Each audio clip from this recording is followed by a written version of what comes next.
Hey guys, so today's video is going to be a reaction to the Zen4 launch.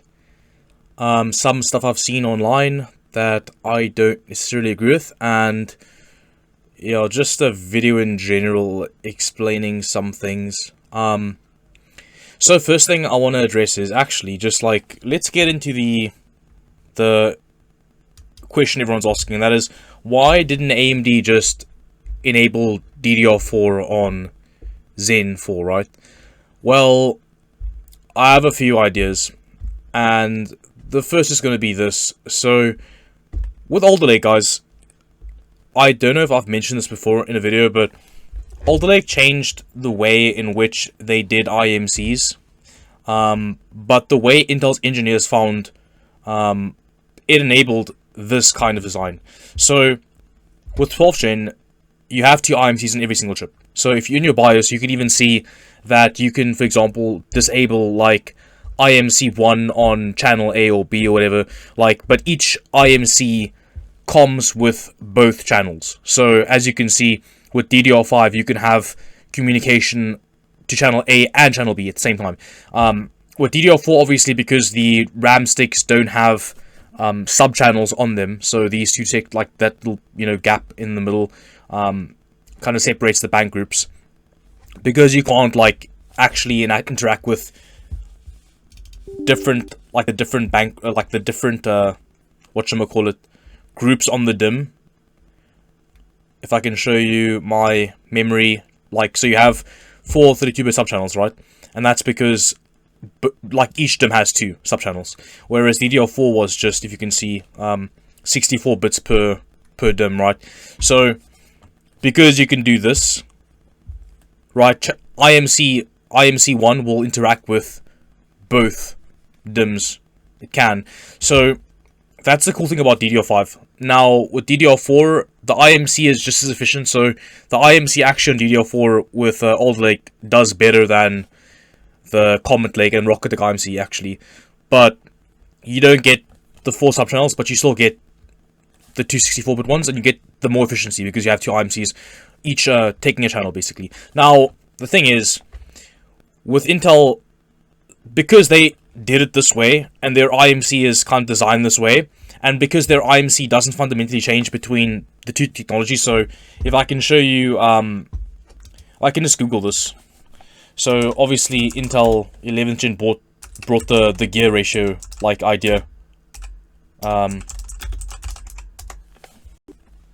So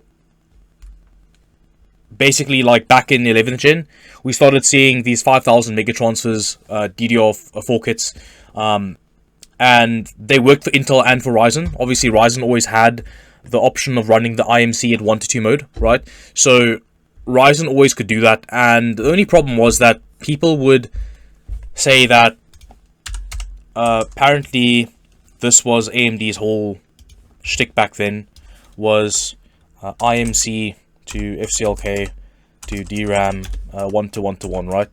Now, the thing we found actually is that the FCLK, as long as it's fast, doesn't really affect the system in terms of ratio. You don't need linked FCLK.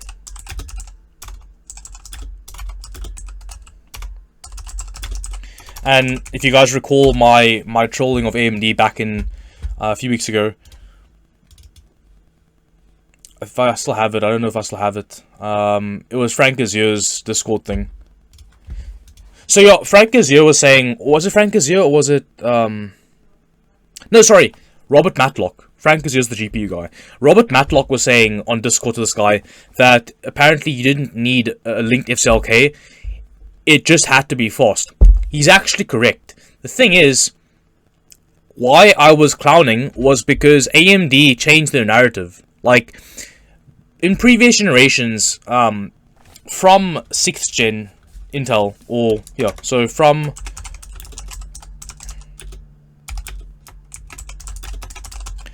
the IMC design they had was pretty much the same. So, in fact, between the generations, the cores didn't change at all. From Skylake to Comet Lake, the cores were exactly the same. So, identical cores. they just changed the amounts. So the top end SKU went from having 4 cores to having 4 cores again, which was just a faster 4-core design for the Kaby Lake chip, then to having 6 cores, then 8, and then 10. So that's all the way from Skylake to Comet Lake. With the exact same cores, they went from 4 slow cores to 4 faster cores, but the exact same cores, then 6, then 8, then 10. So exact same cores, exact same IMC. DDR4 support went from about, let's give it 3600 mega transfers on average, to like all the way up to like 4400 in gear, in not gear 1, but their 1-to-1 ratio. But actually the IMC couldn't do 1-to-2, so it was pretty much like a necessary ratio. Like you couldn't force 1-to-2, right? So Intel had a faster IMC for sure. So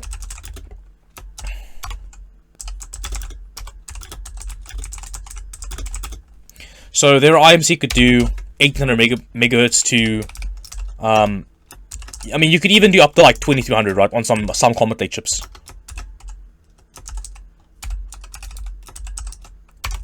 So this was what Intel had from, and you know what? Let's give it Kaby Lake. So let's say when Zen4 released, right?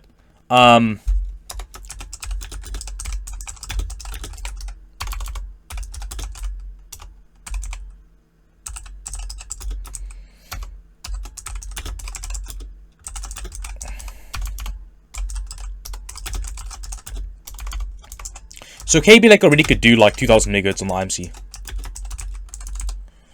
So between 2017 and 2020, we could say this. So between 2017 and 2020, Intel had this refined core design, IMC design, because between these gens, so Kaby Lake to Coffee Lake to Coffee Lake S, sorry.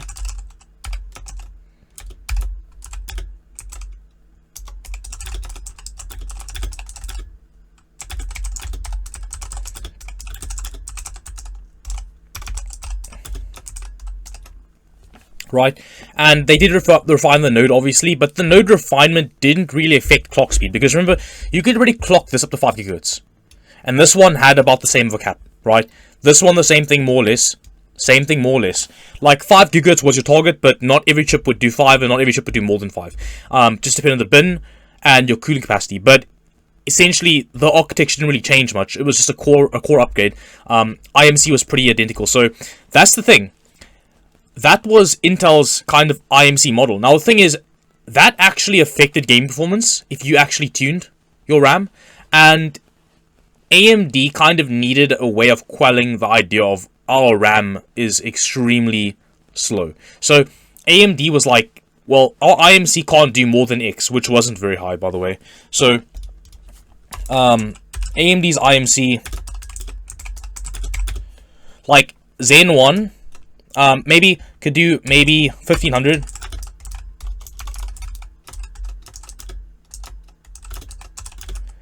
And then for Zen2, up to obviously 1900, because that's when you started to get the 300 kits. In Zen2, rare, that was rare. 1900 in Zen3, pretty regular.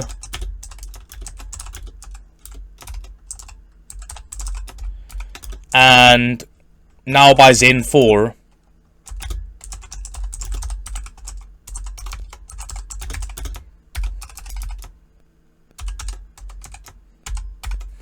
I get this number because if you go to this motherboard, some of AMD's boards support 6600. Now, I don't know that ASRock would put this up if it wasn't for 1-to-1.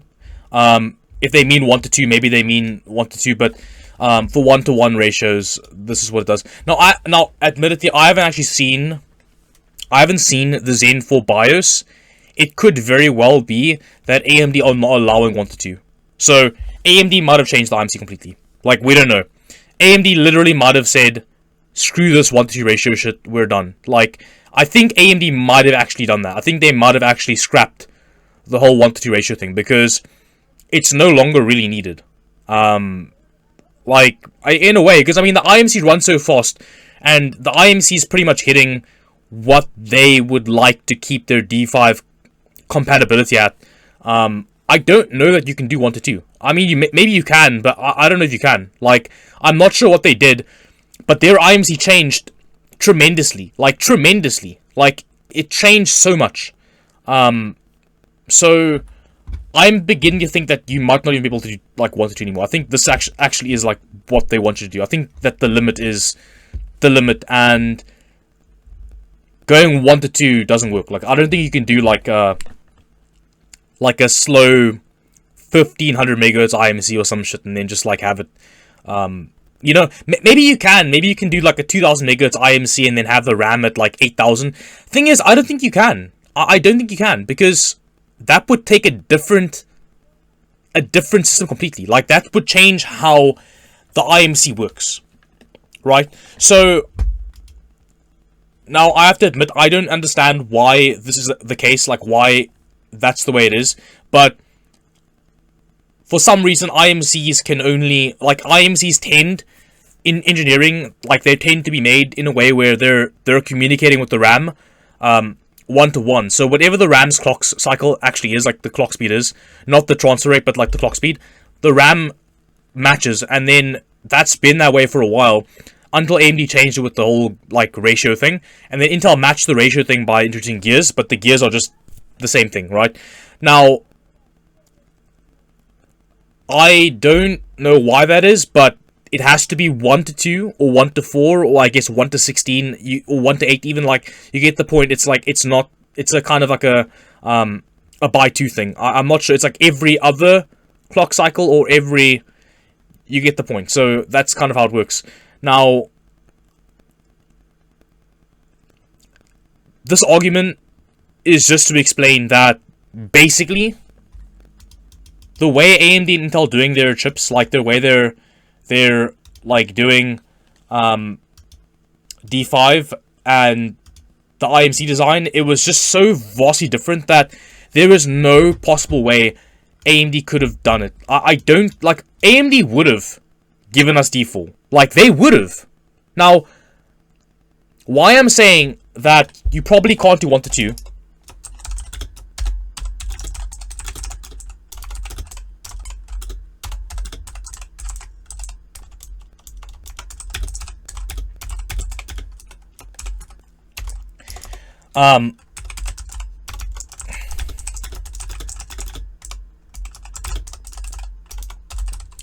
so if AMD's IMC begins at DDR5 JDEC, which is 2400 megahertz, right? That would mean that the IMC to get down to D4 levels would have to be able to go all the way down to like 1200, 1300, 1500, 1600, 1800. Now, if it could, AMD probably would have given us D4 support. They probably would have. But if you remember that they scrapped D4 support somewhere last year, it's probably because they had to find a way to optimize the D5 support, and I feel like they probably found that their silicon, like, they could either optimize for the higher clock speed or optimize for, like, a range of clock speeds, and I think they couldn't have it both ways. Now, I don't know. Maybe you can downclock all the way to D4 speeds, and then I'm completely wrong, and you can do 1 to 2 and everything. But the fact of the matter is, AMD did not give us D4 support because they can't. Like, that's just not going to happen. They couldn't. There was something internally they decided that it couldn't happen. They're not stupid. AMD have always been the budget brand. They realized that they simply could not sustain D4 support. And you have to keep in mind, this is probably a very, like, carefully thought out engineering tactic. It wasn't just willy-nilly, oh no, D5 is cheap now. No, D5 is affordable now, but they would have given us D4 if they could have. And the fact they didn't tells you something else is cooking. Like, something else is going on behind the scenes with their IMC design.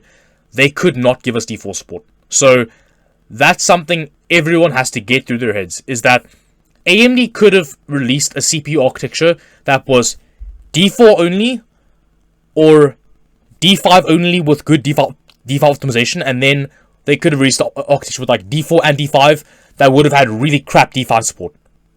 And they probably did testing internally, and they found that their best solution was doing it this way. And you know what, like, that's it. Like, that's the truth. That's it. So that's where we're at now. We're at D5. They went to D5. They're not going back to D4. They couldn't do D4, so that's it. Right?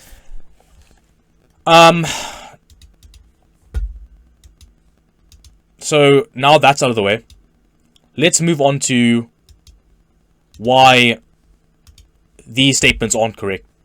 Or not incorrect, but I mean, you know, like, kind of like misinformed, just a little bit like, I don't know, man. I don't know how to word it in a way that's respectful, because I don't want to be I'm not trying to be a nasty person, but I just have to word it in a way that's, I don't know. So this is true. Because, yeah, if you want to have something affordable that has good value, the 3D cache chip, objectively speaking, alongside a decent board and some cheap DDR4 is the best value you're going to find. Aside from that, Alder Lake and Raptor Lake with D4 support are very attractive as well, because you can buy stuff like this, and, well, not even this one.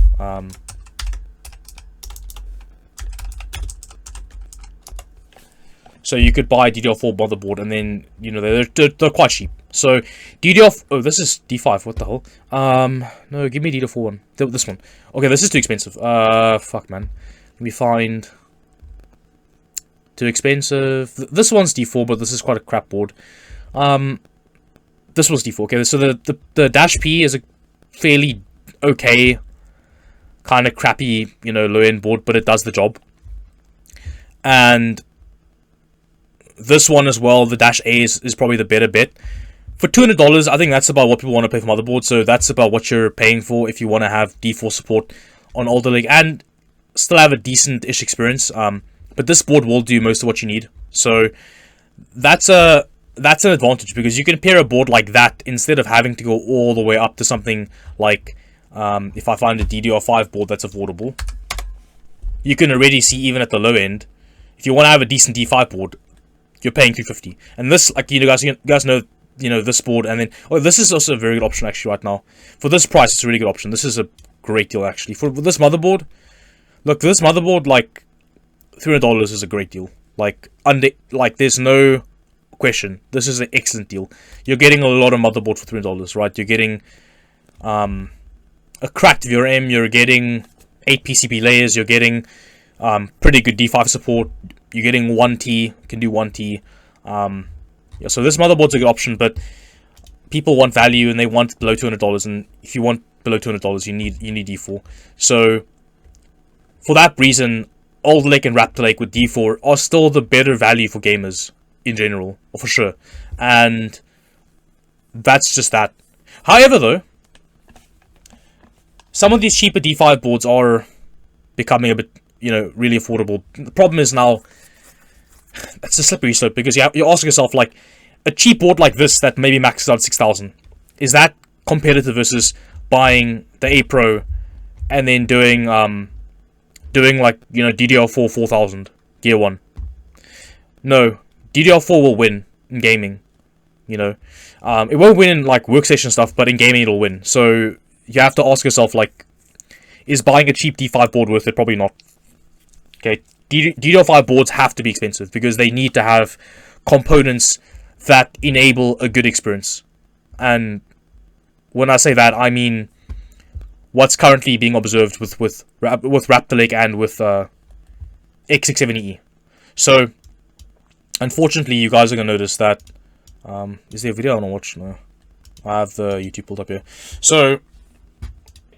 because there's no B series boards to make this launch make sense. I called this a couple of months ago, and I talked about this, that if there's no B series, so wait for it, guys. Launch, what it will make this look like is a terrible value, because you'll have to spend $300 on a motherboard, $300 on a CPU, and remember, all of these reviews were done with 6,000 megahertz memory. So if you want this to have the similar performance as 6,000 megahertz memory of the other guys, you're going to have to buy 6,000 megahertz memory.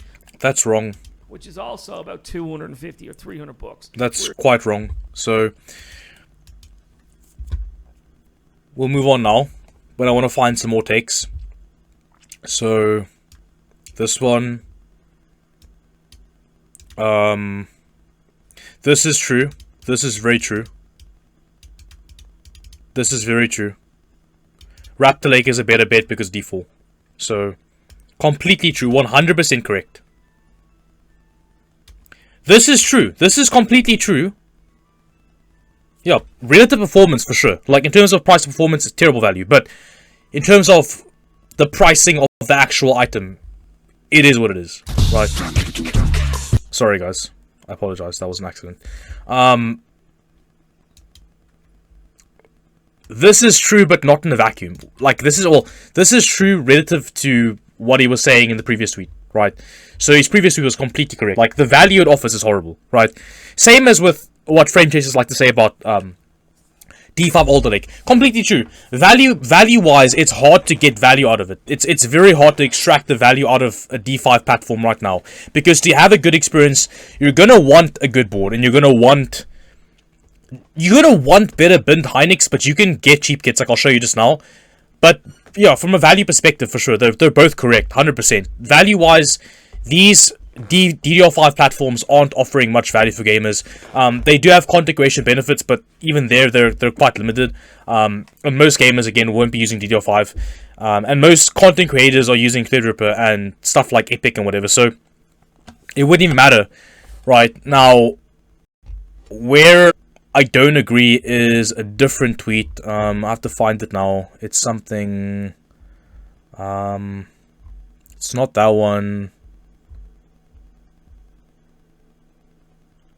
I don't know where it is. I don't know. I think it might have been like that tweet where he just says AM5 is way too expensive. So I have issue with the way people are wording it. Now, please be careful how you word that statement, guys, because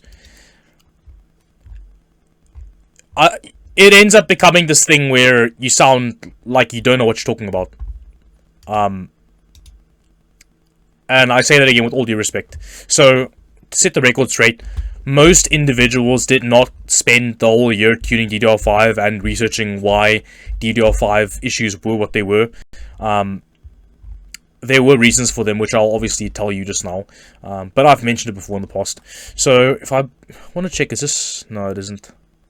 I will find a good cheap expert kit to give an example of, but they're all out of stock now, I see. They've been out of stock for the last few days. So, funny enough, I shot a video with a friend of mine. But I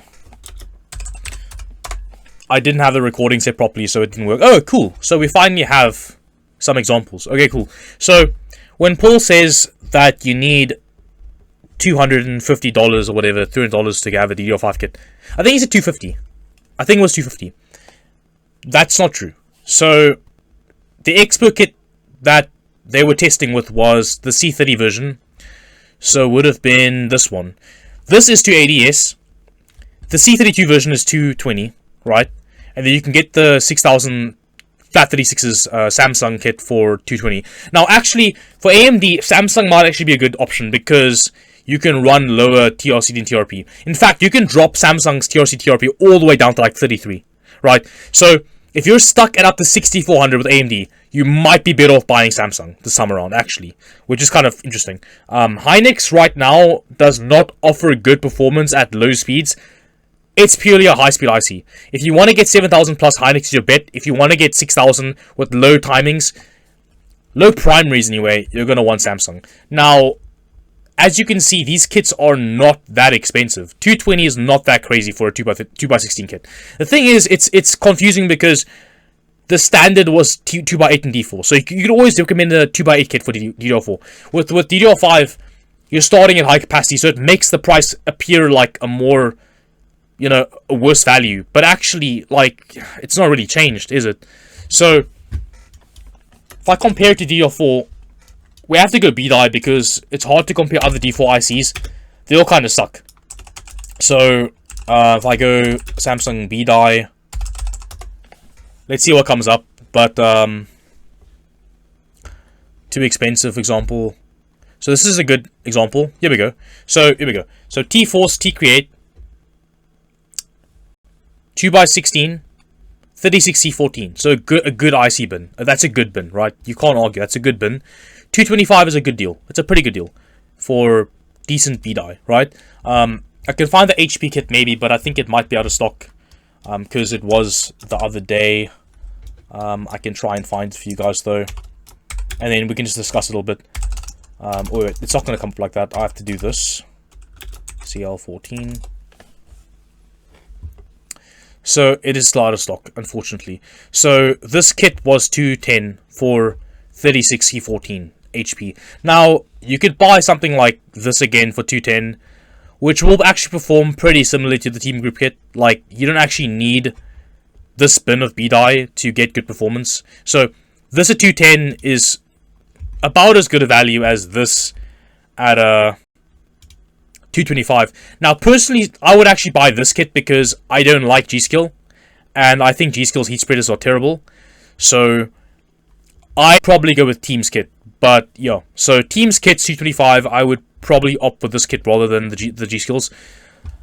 So compare that to like DDR5. What you're seeing is you're actually getting similar value for money. Now, this is where it gets interesting. If you're a smart person, right, you do what I do. So you can do this. I like Gigabyte's QVL because they actually have a lot of ICs on it.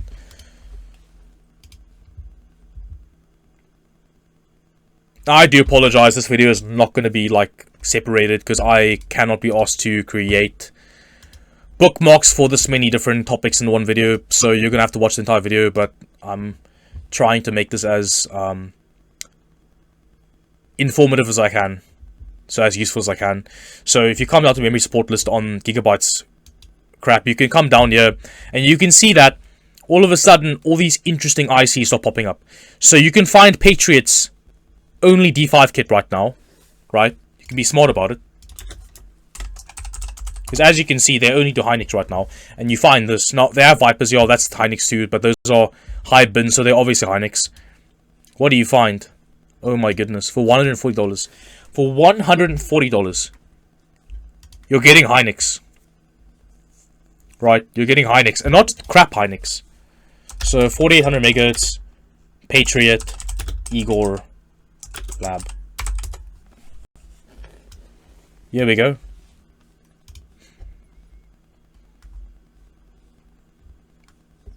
These are the sticks. They're Hynix.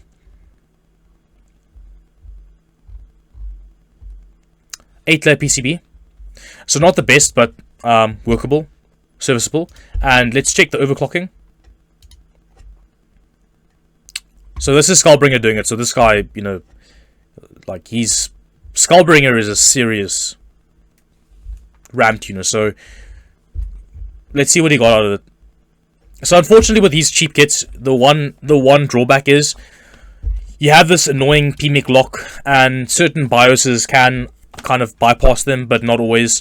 So sometimes you're better off buying the OC kit because you get the PMIC unlock, but in general, you don't even need that much voltage to get something good out of it. So check this. This kit benchmarks 7,000 plus. So this right here can do 7,000 plus in benchmarks. Stable, let's see. He got 6,800. So yeah, now this is where the PCB limitation comes in. So some PCBs will affect the max data rate. But yeah, 6,800 out of a $140 kit. And you're trying to tell me D5 is expensive. Like, guys, come on. Like, you have to just use your brain. Just, like, use critical thinking skills and try and, like, really suss out what you know, what there is. Like, this is why I made that video previously a few weeks ago where I said, like, not to trust anyone. Because a lot of the advice you get nowadays is terrible. So this kit's Hynix as well. And if you want to be fancy, you can wait for these JDEC versions to come in stock and hopefully on sale. These are really, really good Hynix because their JDECs are extremely high. So 1.1 volts for 6,000 or 5,600 is a good bin. And this should be pretty much, I would think, the same thing. Hopefully. So hopefully the same ICs, maybe. Maybe not, I don't know. But this kit's a good option too for that price. And we can find Mushkin's kit as well, was on sale if I recall correctly. Yeah, here we go. So 147 for more Hynix. So for under 150, you're getting ICs capable of 7,000 in some cases. 7,000, guys. So you're telling me you have to buy expensive RAM? No, you don't. You can buy this. You can buy the Patriot kit. And dude, the Patriot kit could do the AMD timings at 1.35 volts with their eyes closed. Like, that kit could literally do your Expo kit's timings with its, like, with your eyes closed. You could literally just tune that thing while eating a sandwich and you can get it stable. I'm telling you right now. RAM overclocking is not difficult. Like, it's very, very intuitive. So I don't want to hear about this whole, like, D5 being expensive thing. It just isn't. It just isn't. Like, D5 versus DDR4 B-die is just, it's just not expensive. Like, it was expensive, but it's changed, right? And if you want to go one step further, I can be really petty, right? I can argue, okay, let's say you're someone that requires 64 gigs of RAM, right? Right, so you get this kit right here. So Team Group's Elite kits are actually really good. So you can get this kit for 304. There's a cheaper kit as well for like 290, but this is a kit I would probably buy. So 304 for this. 64 gigs RAM. You pair this with something like this. Let me go to eBay real quick. Z690-F. Find this one. 265. So for around 265, and you can even do, you can go to Newegg again. So I can Newegg. I can go Z690. Now this will be harder to do, but you could potentially do the same types of speeds on something like this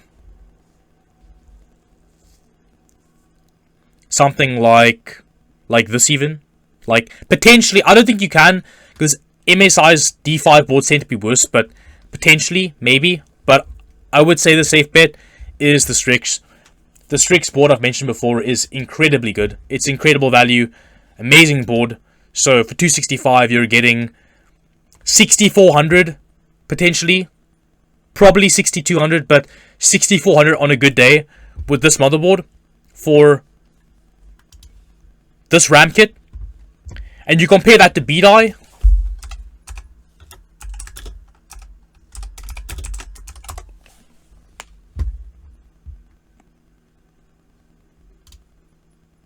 Like, are you kidding me, man?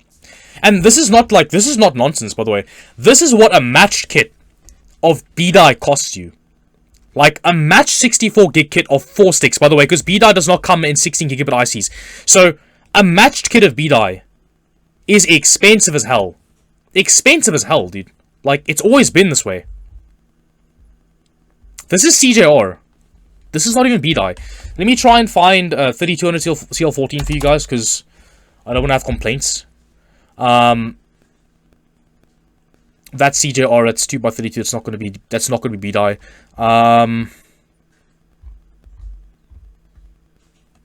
No. Here's cheaper HPs. This is actually the best B-die kit you can buy now, value wise. 32C14 2x16 for $200.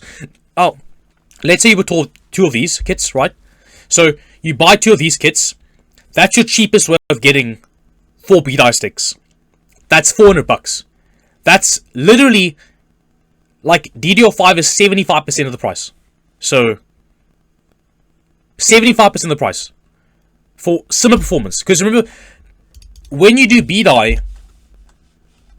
in 4x16,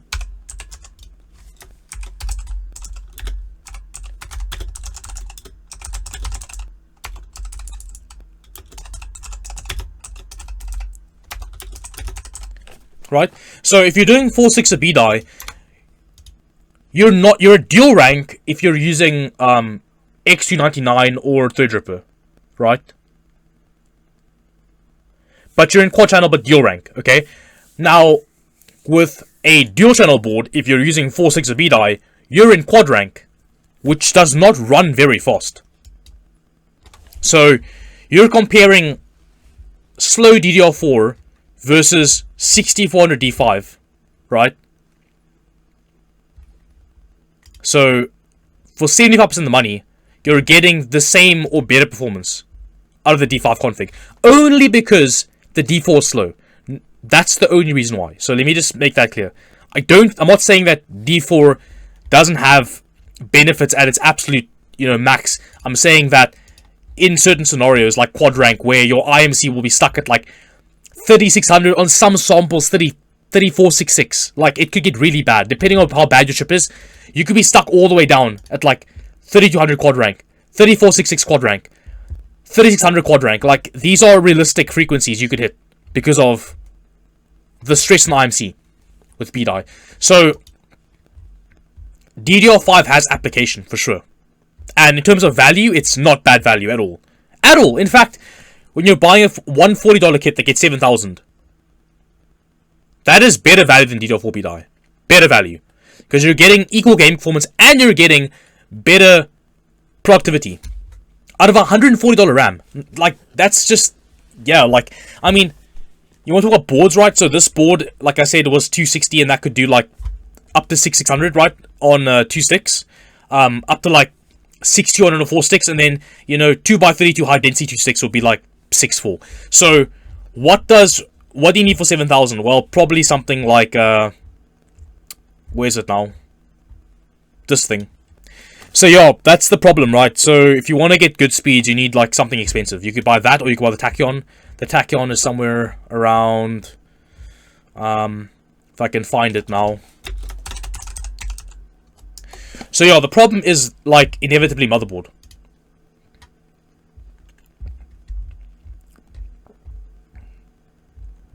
And I acknowledge it completely, that boards right now for Ryzen and for Intel, for DDR5 and PCI Gen 5, the boards are incredibly expensive. You're right. However, unfortunately, there's no way around it. This motherboard has like supreme Gen 5 support, and it's got, I mean, when they say this, understand that this is a mature DDR5 topology. ASRock have had a whole year test out on Z690, and this board might do 7000 plus. This board's probably got the ability to do 7000 plus. I mean, you can even check the products, go to boards. We can find the Z790 version, because obviously Intel's IMC hasn't changed, so they still support higher ratios in 1:2 mode. So if you check this board, identical motherboard, 7000. It's not the only board.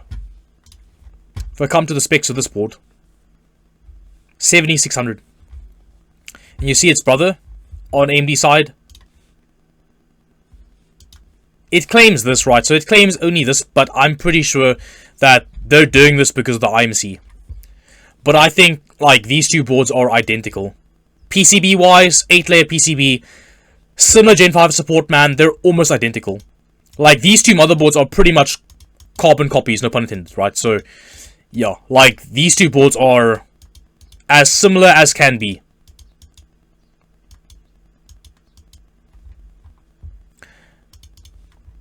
So the PCB they're giving is really this good. Like, this is conservative. The PCB is actually more like this good, right? So that's not the only factor though. Like, people are saying that B-series boards aren't out yet. They're not going to improve things much. Because look at this. B650 Extreme has very similar Gen 5 support.